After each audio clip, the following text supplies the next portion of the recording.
to start this pilgrimage, to remind us, to remind some of us, and to teach the others about our struggle.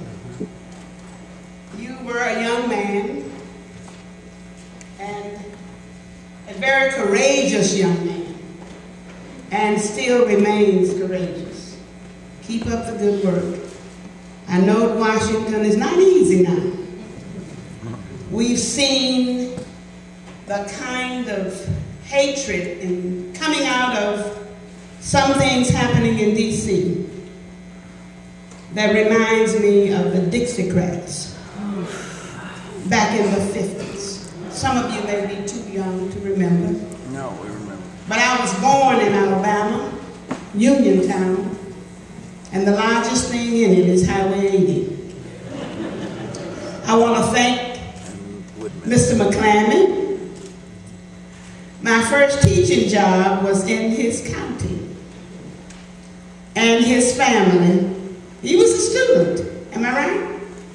At Monroe County Training School when I was teaching there, which was my first job out of college. And to all of you, to our congressmen and women, to the pastor of this church and officers, and all of the friends that I know here, thank you for coming.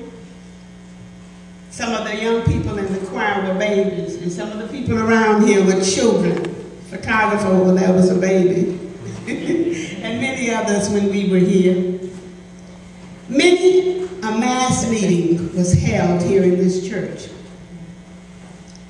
This church was organized by the White Church, First Baptist, in 1866. The National Baptist Convention, USA Incorporated, was organized in this church. The State Convention of Alabama was organized in this church. And the man whose picture is in that wall, on that top of that stained glass window there, A.J. Stokes, was the treasurer of the National Baptist Convention. And one of our pastors was the vice president of the National Baptist Convention. So First Baptist is an historic institution, and it needs to be on the National Register.